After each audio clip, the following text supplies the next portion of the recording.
I used to say is we all are human. And human beings, we make mistakes. Period. We make mistakes. So if we have this in mind and try to forgive ourselves, forgive each other, maybe we could have a better world. Maybe. Just maybe.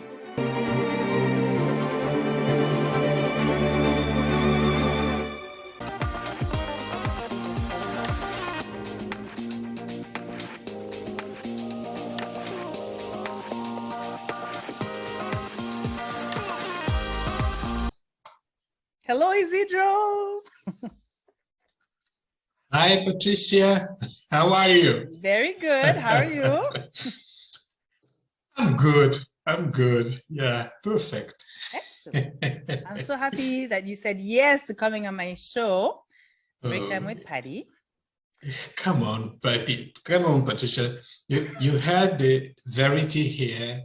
You have Ed Tate. You have Mark Brown. A lot of people. You know, come on. It's a pleasure to be here, honestly. Thank you so much. I'm very, very pleased that we'll get to share your story today. Yeah. Dear friend, Izidro is a speaker I came across while I was binge watching the World Championship of Public Speaking this past August 2021. And when I started interviewing different motivational speakers, world champion speakers, just like he just mentioned, and Toastmasters members, I knew that I had to reach out to him. And lucky for us, he said yes. Without delay, who is Izidro Sousa? He is a Portuguese and a Santomean. He was born in Sao Tome and Principe, the second smallest country in Africa, and he's been living in Portugal since 1990. He has a degree in information systems and management, a master's and a master's in innovation management and an executive MBA. He works with computers and technologies, and he's been a software developer, an analyst, consultant, project manager, and a department director. He is the 2021 European champion, and he made it to the top 8 finalists of the World Championship of Public Speaking. Woo! Let me give you some background in case you're not from the Toastmasters world. We had about 360,000 Toastmasters members worldwide in 2021, and 30,000 contestants literally battled for the title of World Champion of Public Speaking, which is a title that transforms lives. Izidro competed in and won speaking contests at the club level, division, area, district. Actually, it was the 4th time he made it to the district. And 3 times. The 3rd time, well, it was the 3rd time he made it to the district, and until he made it to the top 8 in the world. He is now an international speaker and a certified trainer and a public speaking coach. All right, I've talked enough. Izidro, can you please tell us a little bit more about young Izidro as a young boy, a teenager, and a young man? What was it like to be you? Oh, the young Izidro. It's hello, Patricia. It's a pleasure to be here. First of all, the young Izidro is much more beautiful than me. Well, as you said, I was born in Africa, in a very tiny country. My mom and dad, they had 6 kids. 4 daughters and two sons, and I was not planned to born. I'm the youngest one, so I had my childhood full of love from my dad, my parents, and my siblings as well. In my country, you know, you used to feel the happiness that comes from small things in life, because we were not rich. It's a poor country. I felt happy. I was a blessed kid. But since we are talking about public speaking, let me tell you, I was so afraid of public speaking when since I know myself as a person, I was afraid of public speaking, panic, really. I used to escape every situation when the probability to speak before an audience was a little bit high. And I used to suffer with that. It was a pain, it was some, you know, the pain that you feel inside and loneliness, because I was afraid, but I was ashamed to tell people that I was afraid of public speaking. So I used to suffer alone inside. But that's Izidro back when I was young. A happy guy, full of love, but with this big problem to solve. Oh, yes. Yes, I completely understand what you're saying. I was the same, always trying to disappear and not avoiding any situation where I would have to speak. So 100%, I hear you there. And how, so I guess, is that the reason why you decided to go into the field of information systems and management, because you would just be with computers? Like, why did you choose that field of study? No, actually, it's funny because many IT guys, they don't like to interact with people. You know, 101, I think I have social skills. 101, I interact with people, I make jokes, and I have no problem. When I feel that I'm addressing an audience, that's when I used to feel stressful and complete claustrophobia. Information system and management. Well, my father, they used to say that my father was a very intelligent man, and his teachers used to say that too. So my father wanted to be a doctor, but for some reason that I don't know for sure, but back then my country was a Portuguese colony, and some place were reserved for the Portuguese whites, and a few black families, and my father was not none of those. And he didn't make it to become a doctor. They didn't allow him to become a doctor. It was one of his biggest sorrow. So he wanted one of his children to become a doctor. I'm the youngest one. I share his name, Izidro. So I'm going to be a doctor. I was going to be a doctor. I wanted to be a doctor. But then when I was 16, I got a Spectrum ZX, a computer for game, you know, back in the days with a cassette. Yeah. So I fell in love with computers, and I was afraid to tell my dad because it would be a disappointment. And I told my dad that I wanted to go to a computer science school instead. Actually, I talk about that in my speech in the final. I was afraid maybe he would yell at me, maybe he would be disappointed. No, that wise man in the 80s, and he knew nothing about computers, nothing, absolutely nothing. And he allowed me to follow my dream, you know? And ironically, in my speech, I said, when my daughter was 15 and she told me that she wanted to be a rap singer, I didn't take it lightly. Yeah, that's why I'm in the computer fields. I fell in love with computers. It's Spectrum ZX back in the latest 80s. Wow, that's amazing. And your father's a very wise man. Yeah. And he understood.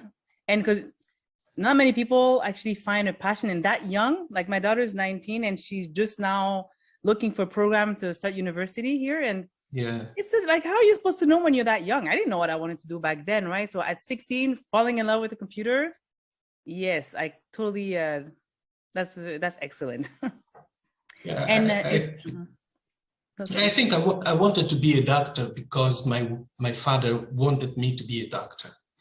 I don't think that was my passion, but it was okay. Okay, I'm going to be a doctor. Great.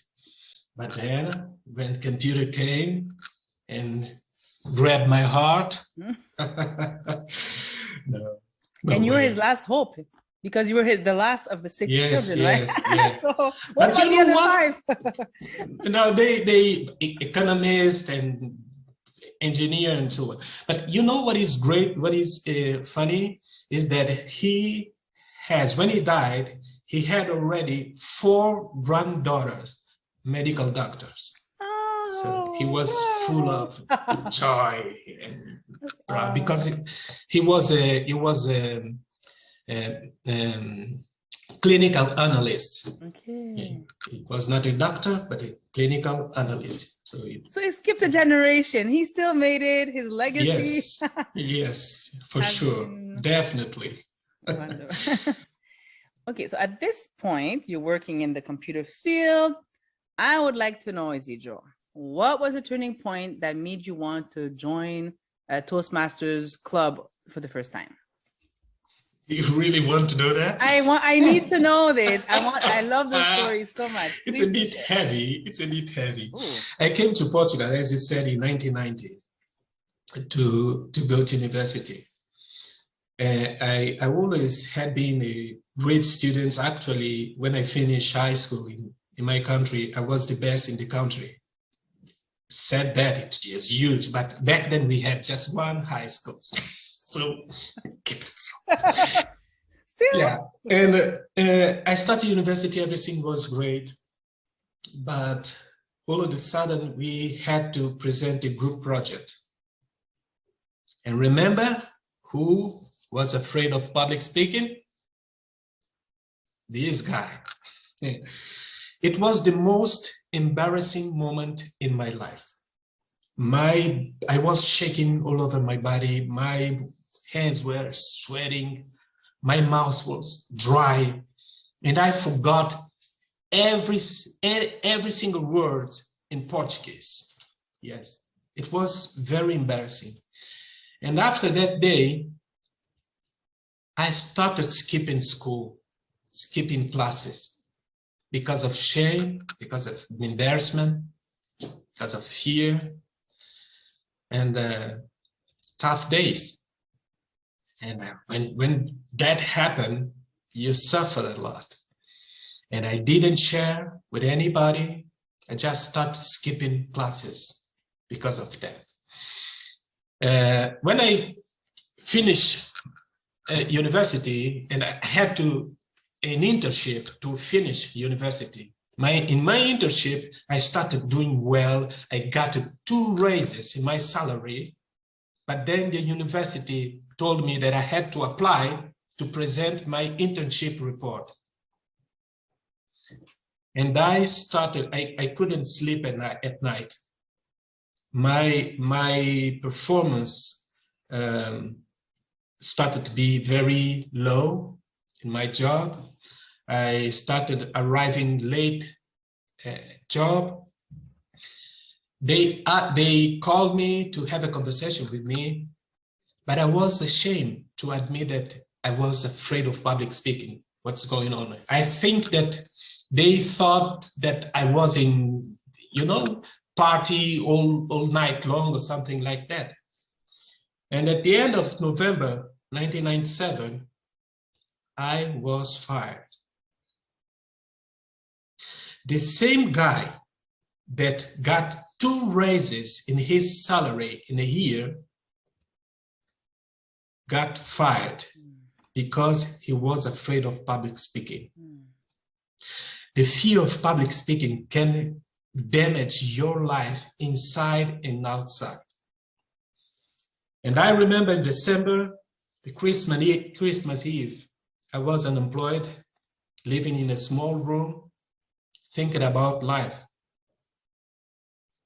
how could I find another job? How could I do it if I'm not a man yet?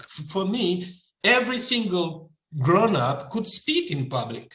Since I couldn't, I was not a grown-up yet.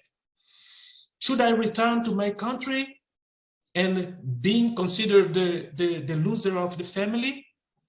Or should I stay in Portugal? And back then, most of immigrants from my country, they were working in construction, you know, building construction and so on. And I didn't want that either.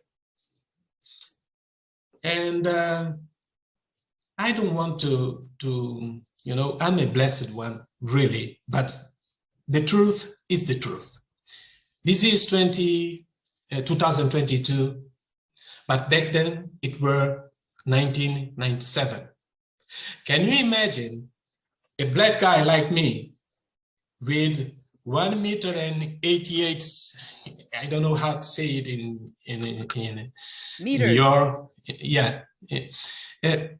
Entering a room to be interviewed. I would cause the first good impression. The racism was still going on. Now it's much better, but going on. And open my mouth with an African Portuguese accent. Would I cause a second good impression? No. So I was suffering a lot. And my Christmas Eve, I used to go to my cousin's house. But that year, I decided to be alone with myself, crying inside with my heart, as I used to say. So, why I joined Toastmasters? Because in 2013, I was a project manager in a company from the main postal company in Portugal. It's a subsidiary from that company. And I got promoted to the director of my department, reporting to the executive board. And I said, oh my goodness, how could I keep escaping public speaking, avoiding public speaking as a director? At that time, I was taking my MBA. So I asked my teachers for help. That's the first time I asked for help. And they told me, Izidro, you must speak more often in public. Can you get it? For me, it was like I say, Patricia, I'm afraid to die. And you tell me, Izidro, come on, you have to die more often. You know, but at the same time, I felt, oh, well, wait a minute. What if I could speak in public, but in a very controlled public that would not make fun of me? So in 2017, when a friend of mine taught me about Toastmasters, I said, that's it. That's what I was looking for. So I joined Toastmasters in my mind, even before the first meeting. So that's why I joined Toastmasters, because I need that to have a life. And Toastmasters saved my life, Patricia, because without the ability to speak in public, or with the fear that I had to speak in public, I didn't have a life. I used to survive. And Toastmasters set me free, gave me a life. And I owe that organization all of this. Amen. Amen. Same here. Yes, this is not my interview, so I won't get into it too much in detail, but I knew I always struggled. I stuttered, not a heavy stuttering, but still enough to shake my confidence. I couldn't make a speech. Whenever I was asked to make a toast, I would disappear in the bathroom and push it on somebody else. And I always struggled. But then I knew during a healing journey that I had to like help out other people. And I said, but how? I can't speak. I can't speak. I don't have a community. I'm not even on social media. I wanted nothing to do with social media. But Toastmasters saved my life too. So much so I joined May 2021, and by August 2021, I had started my first YouTube channel. By November 2021, I had started my second YouTube channel. So this is what Toastmasters does. They just boost your energy. And then Exactly. weekly, or some clubs meet bi-weekly, but weekly, we just get together. We're out of our comfort zone, but we're having fun in a trusted environment. And it's so cheap. I don't know how much it is in Portugal, but it comes to $12 Canadian per month, which is like nothing. It's like a joke. So for what I got out of like those small change that I pay is just fascinating. And I meet people like you. Like I met so many amazing humans. I have so many new friends. I know like some people, I'm very cautious because I have a very small group of tight, close friends, but I actually meet like-minded individuals that we connect, and I call them friends worldwide. Patricia, let me tell you this. What you're doing, congratulations for what you're doing. It's very important, because Toastmasters is a youth organization, but I had never heard about Toastmasters before 2017. And even nowadays, when I talk to people, they never heard about Toastmasters. And they need Toastmasters. I need the Toastmasters all my life. So what you're doing, it's fantastic. Honestly. You're very nice. Congratulations. You're very nice. And the thing is, it's funny you're saying this. I have to like touch on this quickly, because the reason why I even started this is because I got so passionate about public speaking, particularly Toastmasters, but just public speaking in general, really, storytelling, all that stuff. But people, they would ask me, how are you doing? And I said, I'm great. Toastmasters changed my life. And they would all say, what's that? Toastmasters, what's that? People did not understand. And actually, the year before, I had never even heard the word Toastmasters. I mean, I'm out there in the world, but I never came across it. So I joined,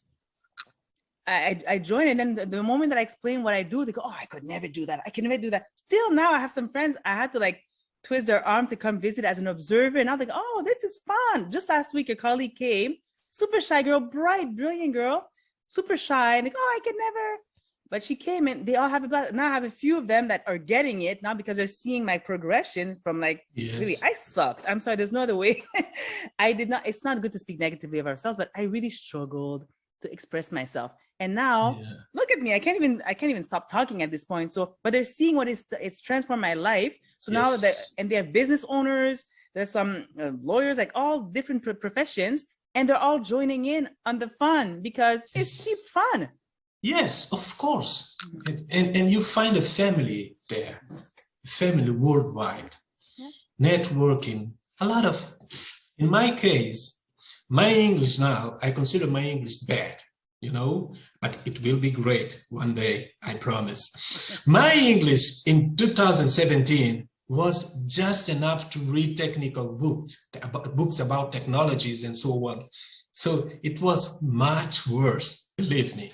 And Toastmasters, my club is an English spoken club. And even with English, I have improved. So I'm a better version of myself today than I was in 2017. So Toastmaster, thank you. You made it to the top 8 in the world, Izidro. Oh, yes. I think you're better. and I have this, This is my semi-final trophy. Yes. It's the first time that I show this. I didn't even post it online, but it's here in my heart. Yes, okay? It is. And it's a huge accomplishment. Yes, no doubt.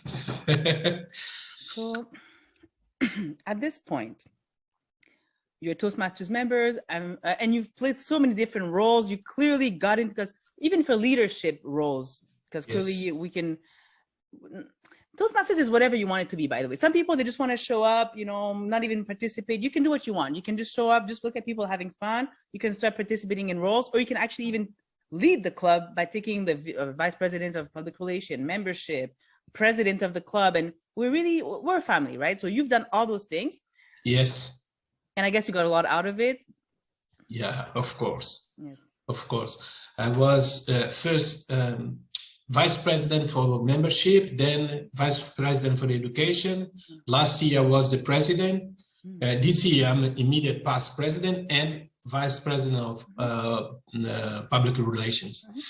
And it's great to, I'm used to lead people, because I lead since 2001, that I lead teams. But it's different leading people that you have an authority given by the organization, and in Toastmaster you are leading volunteers. You are leading peers of volunteers. So it's a different kind of leadership. You learn a lot. You learn a different approach to get the things done. So it's a good way to grow as a leader. Yes. So yes, I appreciate that. Yes, and I don't want to go off script too much here, but briefly, there's so many different reasons. But again, we can't twist people's arms. They need to join if they want to join. It's not even joining. They need to come and observe. I visited 5 clubs before I joined my club because I'm a commitment person and I wanted to make sure I found the best fit. And my club, Words on Wings, wink, wink, is like the best fit for me. But I just want to throw this out there because I don't think people realize this. I was talking to this girlfriend today. So she's on Bumble. I don't know which site she's on. She's paying a membership or whatever to meet people. There's like 300,000 members in 2022 at Toastmasters. You pay $12 a month and you can meet people in the everywhere in the world. Yes, of course. Well, and we in Toastmasters, we're not that ugly. No. That's right. Look at us. That's correct. And we have fun. And there's people that are how can I say, they're forward thinkers. They think outside of the box, and it's just so much fun. I mean, I'm just saying that's my little, and we don't get paid by Toastmasters to like, this is like, it's a non-profit organization. So there's no money here. Okay. Well, I'm not getting anything. No. Unfortunately, it would be nice. You know what, Toastmasters, why don't you start paying me for this? Just kidding. It's a joke. Doesn't happen. Exactly. No, but I'm just happy when people come visit. So if it's not for you, fine, but just come and check it out. You know, we have some 15,000 clubs worldwide. Anyhow, that was my little rant for today. We're done here. I'd love to know, Izidro, why did you start competing, and when and why? Well, my first competition, I was to my first meeting in a week, and the next week, I believe next weekend, my club was organizing a contest, and I went just to watch. So I was in the audience. I didn't had delivered my icebreaker yet. Okay, just one session, and they wanted volunteers for table topic contest, and I said to myself, Izidro, no, you are here to overcome this fear. I was saying, Izidro, are you a man or are you a chicken? And then an inner voice came inside of me and said, Izidro, remember, we are a chicken. And I said, okay, I'm going anyway. And I went.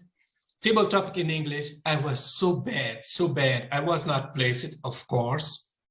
And then table topic in Portuguese, my native tongue.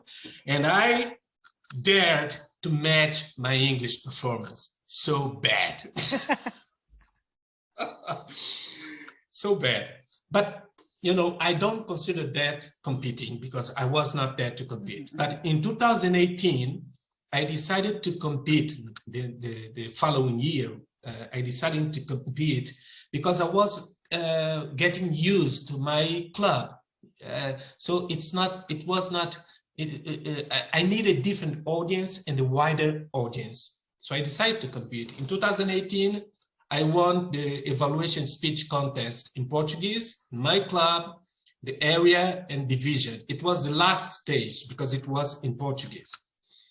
So in 2019, 20 and 21, I won the international speech contest in my club, area, division, and district. And in 21, European, semi-final, and top 8 in the final. Just for the sake of a bigger, wider audience at the beginning, of course, in the beginning, a wider audience to my healing process of overcoming the fear of public speaking. But then I start winning and I start enjoying it. But now I'm retired. I'm a coach now. Are you officially, you'll never compete again? We never say never. but I don't feel like it because I'm enjoying coaching. And there is a thing that I'm a coach in Portugal, and I'm coaching people from America, United States, mostly. I have a Canadian, but she lives in Spain. And I'm very less expensive than American coaches. I think I have quality because I won so many times, and before I joined Toastmasters, I read a lot of books about public speaking because I used to think that reading those books would help him with my fear. Two completely different things. But since I joined Toastmasters, all those knowledge, came, yes. And I'm enjoying receiving a rough speech, rough script, and helping people watching their joy and how they grow. I'm enjoying it. I will not say that I will never compete again, but now I'm enjoying being a coach, a trainer, and so on. Yeah. And the ordinary Toastmaster. Yeah. You know what? There's a special moment in history in the moment. So, well, obviously, right now it's March 20th, 2022. Well, yes, although we'll be releasing this in a few weeks, but I have to share. For the first time, you're my first guest, so you should be very proud. It's the first time I can actually say that I've had an experience with the International Speech Contest because I competed. My club did not compete actually because nobody was interested. So I competed at the area level and won by accident. I just went there for growth and for fun. And now I competed yesterday and at the division level, and I did not make it through. And I'm very grateful. It was such an amazing, actually, I made a post about this that I'll be sharing soon about the 7 reasons why I did not win the speech contest. Because I had a lot of help, because I have a few of my guests that are actually world champions that gave me tips and everything, but I made so many mistakes that, like, just to give you an idea, like I didn't sleep the night before. I stopped doing it for growth and for fun. I was trying to actually win. I just got started. I don't know what I was thinking. And I made changes to my text even up to the night before. I did not internalize my speech. So I never even had time. I never even gave it a chance because I was making changes that I was not comfortable with. And I was binge watching. I couldn't sleep the night before. And anyway, I made so many mistakes but it's fine. Next year, I'll be more prepared and I'll come to see you, Izidro. How about that? I come to see you. Yes, for your services. The same mistakes I done in the final, because the results for the semi-final were released near 2 a.m. in Portugal. So the message started coming in, phone calls, and I was excited. But then I couldn't sleep. And the recording for the final was the next day. And for different reasons, I was not at my best in the final. But doesn't mean that I would win. No. That's correct. Mm-hmm. No, but I was not at my best because I didn't sleep and so on. Yes, I did not stand a chance. I did it well at the area level because I was relaxed. I was comfortable with it. And I really went in. I was like, one of those contestants that's really annoying. I was all jolly trying to cheer everybody up. And I'm so happy to be here. But this experience yesterday was a lot more stressful because I put a lot of pressure on myself. For what? Because I was like, that would be so cool for my YouTube channel, if I could move forward. But no, they're very solid contestants because every time you go up levels, the contestants are better. They're stronger. They know what they're doing. And they're tighter. And of course, and I myself, I even got lost. I lost my bearings 3 times during that speech, but it was a great experience. Next year, I'll be prepared and you'll help me with this. I'll come to you for services. Of course, no doubt. Thank you so much. So speaking of speeches, I'd like to talk briefly about your semi-finalist winning speech, The Power of the Right Thing. So this is the speech that took you all the way to the semi-finals, all right? Yes, yeah. Actually, yes, that's correct. So it was wonderful and very moving. I watched it many times. I don't want to give any spoilers, but I too struggled with holding grudges for many years, decades actually. Yeah. So I loved your message, really like went straight to my heart. So thank you for sharing it. Yeah, thank Can you. can you share with us what went through your mind when you found out that you had made it through the first championship round? Like, were you surprised when you got that call there that you made it through to the final eight? To the semi-final? No, when you found out that you made it to the final eight. So after The final eight. Oh, I was sitting this chair, okay. this camera, this computer, same position, and I heard Izidro Sousa. And I said, no, this is not possible. No, I'm afraid of public speaking. I used to skip classes because of that. No, but then I saw my picture and I said, I was the ugliest guy in the semi-final. It must be me. Easy. You know, it was like a dream, you know, it's strange. Me in the big stage. Oh boy, I was so happy. I thought I don't know.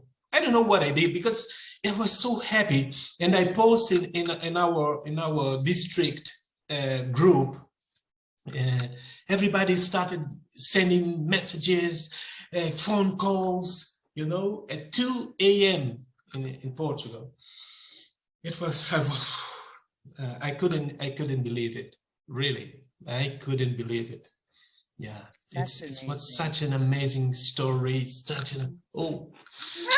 I love you. Oh yes. Yes, well, you earned that award. That trophy, Izidro. Yeah, it was wonderful. Yes. Is there any advice you'd like to share with someone who struggles with holding grudges? Well, you know, I was mad with that friend while we were in the university, but it happened in 1994, for 2 years until 1996 when I left that city and came to Lisbon to the internship. We hadn't talked to each other. So when I came to Lisbon, we lost contact. So I had no grudges in my heart, but they were there. I didn't know, but they were there. But when I was reading an article and I saw that Rwandan people, they were forgiving each other, and I said, what? And I didn't forgive my friend for a joke.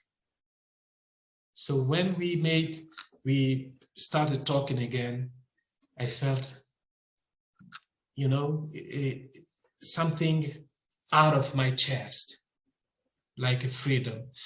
What I thought people and I used to say is, we all are human, and human beings, we make mistakes.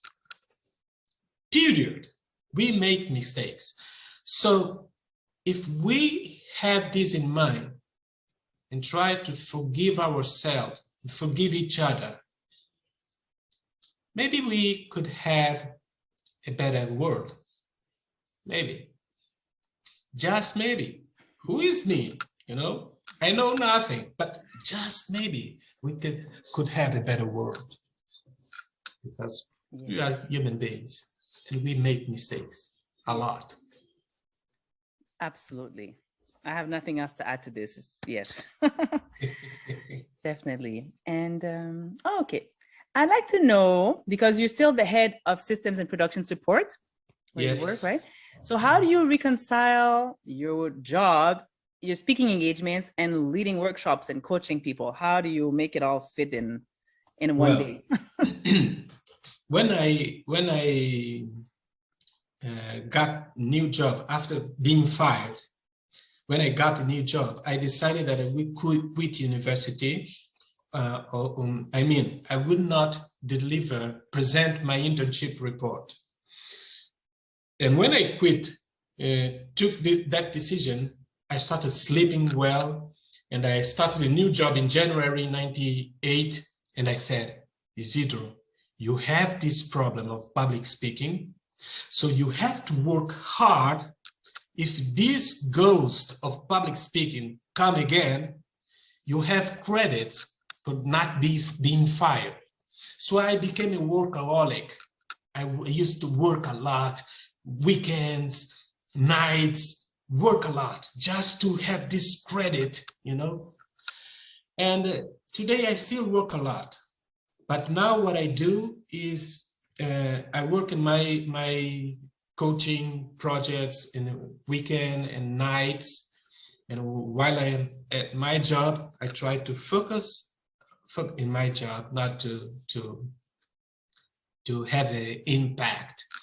But, you know, being a coach, being a trainer, help me with my job as well.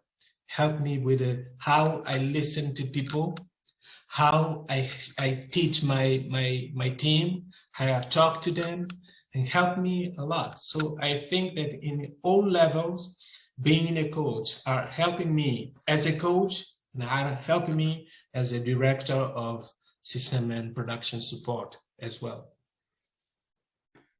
Right now, it is easy, but let's say that I became a very successful coach. It would be difficult, right? But now,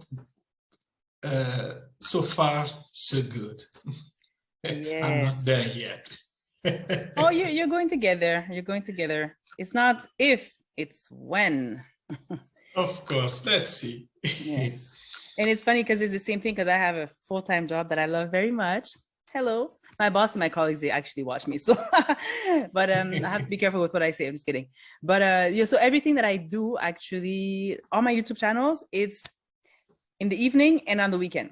Okay, because my work takes too much. At first, I have no time. I'm constantly in meetings at work and constantly working on deliverables. So it's a good thing I'm single right now. I have all the time. My daughter's 19. She doesn't need me. She's autonomous. So I have a lot of time, and I found a way to be efficient about it. So I just do my laundry while I'm editing, you know, like I'm doing stuff. I found a way to like compile my work or pile it up so that I do many things at the same time. So that's how I can do things that should take me 3 days in one day.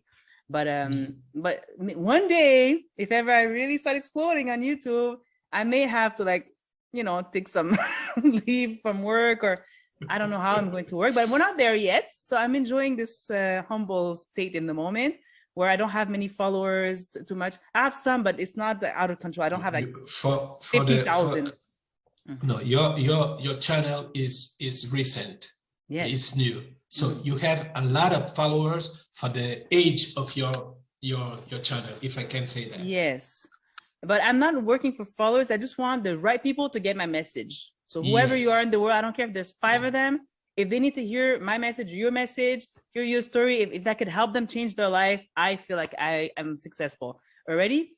But I'm just saying it might get out of control. I might have to hire already. Actually, I'm not alone. I have somebody helping me with I have a branding and designing expert. She helps me. I do the editing and she does all the beautiful stuff I share. I do brown backgrounds with like square. It's really awful what I do. So I let her deal with that. So I could focus more on my life and my family. But yes, anyhow. And she does a great job. She's good, yes. Bureaudelexcellence.com, yes. That's correct. And okay, what is your best advice, Izidro, for someone who has that fear of public speaking, since you seem to have had it most of your life? Well, I will tell them to die more often. There's no other way to overcome the fear of public speaking. No other way is speak in public. The first time it will be painful. Second time, less painful, and you know, and so on. But join Toastmasters, because you will speak in public, but a public that understands your what are you feeling, understand your fear, and are there to help you. So I don't waste my time with this advice or that advice, and figure out what is the best advice. Just join Toastmasters, period. Join Toastmasters. That's my advice. Toastmasters changed my life, gave me a life, yeah, and set me free. Wow, those are powerful words, Izidro. Yeah. Wow. Great. Thank you for that. I'm sure they'll appreciate that. And I have the question, the $1 million question. What is the next step for Izidro Sousa, please? Oh boy. This is a tough question because if I go back, all the step I took, I didn't intend to take them. So right now I have my day job that I like. I'm a coach and I'm loving it. And I don't know what is next. Maybe what is next is it's become a better coach. If I become a better coach and if I have a lot of people to coach, maybe create a more stable organization. I don't know, but I as long as I'm enjoying and I enjoy what I'm doing, I will not care very much about the next step. No, I have my job and I try to do things the best way I can. And I'm dealing with my new coaching career, but I don't have a great next step that I wanted to. I don't even have this desire of being the world champion. No, really, no. And if I was not ready to be a world champion, really, I was not ready. It would be very, very challenging with my job, my day job. I don't know how I would handle it. But next step, who knows? Who knows? You have a TV show and you are invited me because I'm some great coach, great speaker. Who knows?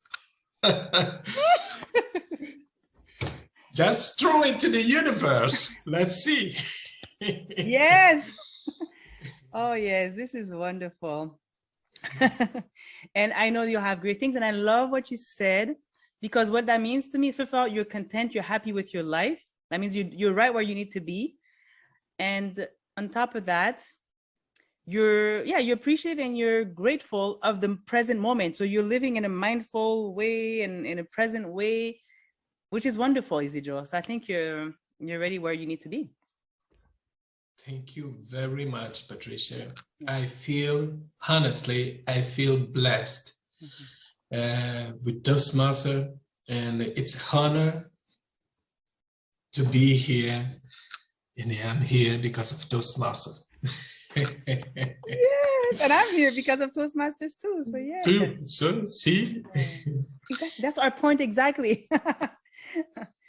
Finally, if someone in the audience would like to reach out to you, what is the best way? Well, Izidro with Z, I-Z-I-D-R-O, Sousa. I'm LinkedIn, Facebook. I don't care that much about Instagram yet. My daughters, they say that I'm old. Maybe, but they can reach me on LinkedIn or Facebook. Izidro Sousa with Z, they find me. Yeah. And let me tell you this, Patricia, because it's very important. I don't want to complain. My salary in Portugal is way above the average, way above the average, but this is still Portugal. So when I reached the semi-final, when I was the one in my district and region, I was contacted by two former world champions that I will not mention. They wanted to coach me. I was so thrilled. Yes, I will be coached by the former world champion. And then they showed me the price. And I couldn't afford it. I said, boy, this is Portugal. I could not afford it. So that's why I say to people that I'm coaching, but I'm coaching less expensive than what they offered me, because I can help people in an affordable way. I'm not here to become a rich guy. No, I can help people, and they can pay me the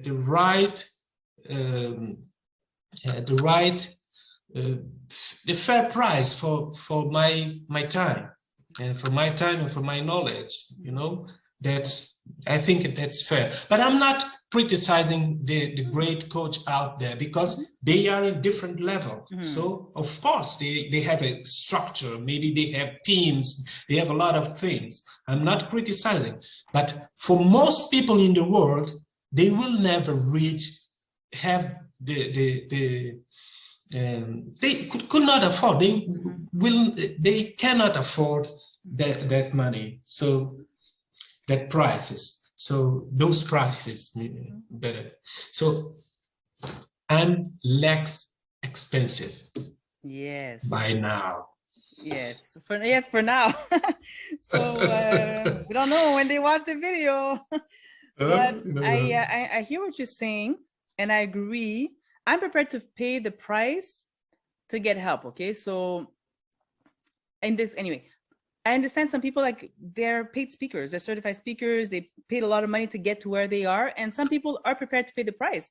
So why would they not charge more, right? For these people? And we're talking about people that want to get paid engagements. So we're talking tens of thousands of dollars just to open their mouth, you know, to give a keynote or whatever, right? But of course, somebody that's been through the journey can actually have a lot to contribute, right? Maybe they won't start spitting gold when they speak, you know, but they'll be very good and they can make it very far because you made it to the top eight in the world. So you have a specific experience. Like even me, I did not get past the division level, but it was the first time my club actually made it to the division level. I found out actually. And so I even have my little division experience, you know, and I'm going to be sharing some tips, because at every level we can help people. Like I know where I messed up. I know, and as you said, it does not mean I would have made it if I would not have made those mistakes. But I know for sure I did not stand a chance because of those mistakes that I made at the division level. So even I have something. And forget, you know what, even if we were not even coaching at Toastmasters, we have members for free, because we're all there, like, okay, for $12 a month. We're all there and we're sharing lessons learned and helping each other improve ourselves. So you don't even have to pay to even get help. We provide it within the $12 a month fee kind of thing, right? So I just want to help people. That's why I even started my YouTube channel. Obviously, I'm not getting paid for this. I'm just sharing my journey so people can say, oh my God, she did it. Like I look at my icebreaker and I cringe, like, oh my God. My first videos, like, because I'm documenting my entire presentation mastery pathway so people can see, oh my God, she really wasn't good. And look at her now. Wherever the now will be is not relevant, but I already have a lot of comments. Like people are joining my club because they saw, oh my God, from that to this. I even have my two shows. I actually have 4 shows because there's 2 in English, 2 in French from my 2 different channels. But the point is exactly what you're saying, is that we can all help. Even by opening our mouth and sharing our story or journey, we're helping somebody that needs to hear what we have to say. Yes, definitely, definitely. And I know what it's the struggle of not speaking in public. I'm always willing to help people. I don't want people to suffer as I did in the past. I'm always willing to help people. And when I teach, I learn. And when I learn, the possibility to be afraid of public speaking again, it's coming to zero. You know, and that's it. It's beautiful. Just to say a few things. I am not criticizing the coaches, the former world champion. I just couldn't afford it. And I have a great job in Portugal. I couldn't afford it. Imagine an ordinary people with the average wage. It would be very difficult. So that's why I do it. And I believe that I have, of course, I'm not like them. They have a lot of experience. But I've read a lot and I won consistently until the district level consistently. It's not by mistake, one day I reach the final. No, I want consistently. So I think that I can help people because I have what it got to help people. You do. And absolutely. And even take Aaron Beverly, for instance. He helps people with his YouTube channel. You know, he wants to make it affordable, so free for people to get advice. And he shares so much knowledge, even criticizes a lot. Actually, I love Aaron Beverly. I follow his channel because he's so, I don't know if the word is meticulous, very precise in everything, strategic vagueness, and other sort of thing that it can come up with. But you learn a lot with him, and I've learned a lot with him, with the all great champions. I'm willing. I just learn with everyone. That's what I say. I try to learn with everyone, so I learn the most. Yes, exactly. Oh, Izidro, what a pleasure. Let me share my main takeaways. First thing, die more often. Actually, speak in public more often. Join a group like Toastmasters. And if you don't want, you don't have to join. You know what? Observe. I'm going to switch what he said. Actually, join, yes, but before you join, find out what you'll be joining. Go observe. It's free. Go visit the world, toastmasters.org. Find your own place and see if you want to join. Next thing he said that really stayed with me. We're all humans. We all make mistakes. Do not hold grudges. Never. Yes. And what I like that you said a lot is Toastmasters changed my life. Yes. Is there anything else you'd like to share with us or add, Izidro?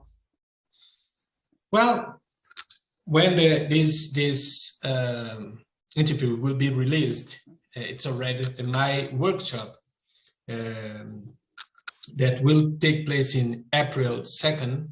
I was in São Tomé e Príncipe because my mom passed away 1 month ago. Actually, that's why we postponed this interview. And some childhood friends asked me, "Oh, you are a European champion. You reached the final. Can you help us? Because we are afraid of public speaking," and so on and so on. And I said, "Okay, I will organize an online workshop." And I said, "I will pay to teach, but then the subscription, a lot of people joining in, and now we are 93, and we are still 2 weeks away from the event. So I'm so blessed and happy. I'm so thrilled." And it's in Portuguese because I would have been if it was in English. It would be in Portuguese. Yes. It would be in Portuguese. But in the future, you'll be giving some English workshops. Yes, my first keynote speech that I delivered in Marrakesh, Morocco, because I became a speaker during the pandemic time, and the first in person was in Marrakesh in English, and I loved it. And I know that I will have to deliver some content in English as well, because I have people that want to hear from me in English. I have to do that. And I need to do that to improve my English, that I guarantee that will be better, will be great. But it's really excellent because it is not your first language. It's like what, your third language or fourth language? It's my second, I would say. Okay. Je parle un petit peu de français aussi. Yo hablo un poquito de español. Oh. And I understand Italian as well. Yeah, okay. I try what I can. Yes. Well, you see, that could be a next step for you. An English workshop. See, you have a next step. Yes, yes. You have a lot of next steps. Let's see what's happening in April 2nd. Yes. First. Then be Of the next step. course. You're a reasonable man. I need to learn a few things from you. Oh, All right. great. Thank you so much, Izidro, once again. Patricia, it's my pleasure. And sorry for postponing the interview. No. I don't know why my mother decided to die. Isidro. No, Okay. really. And my heart goes out to you and your family. But we talked at length about it, but it's really hard. But I understand how you keep busy, but just take care of yourself. Do take care of yourself. I try to. It's very, very important. And a lot of love sent to your family. And for my friend at home, thank you for watching. I hope you loved getting to know Izidro as much as I did. And I will leave you with this. The power of your voice can change the world. Find it and use it. Find it inside you. Yes. Amen. Well, thank you, Patricia. Thank you. Bye, everybody. Take care. Bye. Bye-bye.